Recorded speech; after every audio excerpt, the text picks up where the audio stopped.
Jameson set up shop right here in Smithfield in 1780. And while John Jameson's name is on the label, the ownership of the whiskey's legacy is shared. So if you look closely at a bottle of Jameson, you'll see two barrel men, these two guys over here. And these two men carrying barrels on their backs represent the hard workers, both past and present, who built our whiskey from the ground up.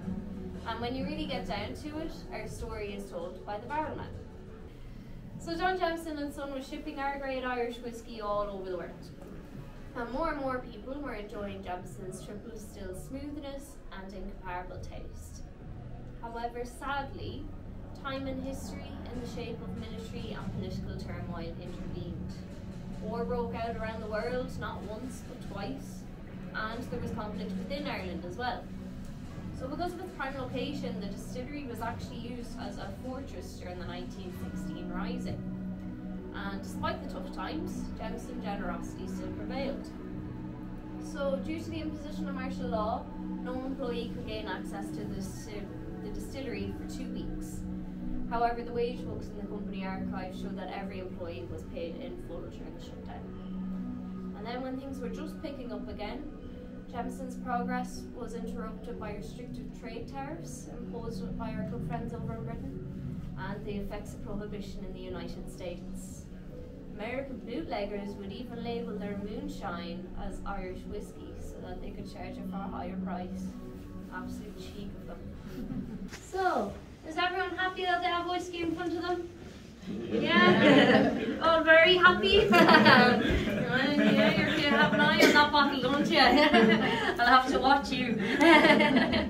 So first off, I'm going to ask you to tilt the glass to a 45-degree angle and just gently roll the glass through your fingers, and you're creating a film or a residue along the side of the glass. And then bring it back to flat and hold it up to the light, and you'll see little droplets forming and rolling down the side of the glass. So you get the handful of greedy bonders who would dilute the whiskey down with water.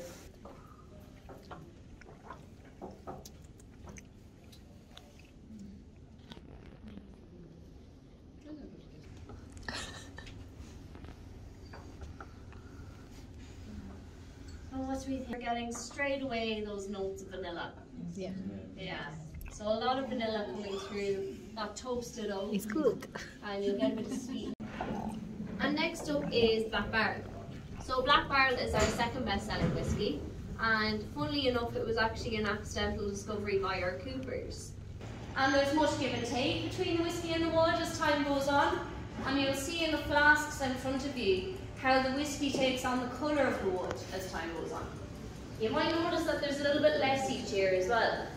Where is all this lovely whiskey going? Well, we actually lose 2% of our whiskey to evaporation every year. We hate to say it's going to waste, so we call this the angel share. Isn't that lovely? So these are very happy, very drunk angels, because they steal 36,000 bottles of whiskey off us a day. So you can imagine they're absolutely hammered up there. And now our whiskey's finished maturation, it's ready to be blended and then bottled and distributed.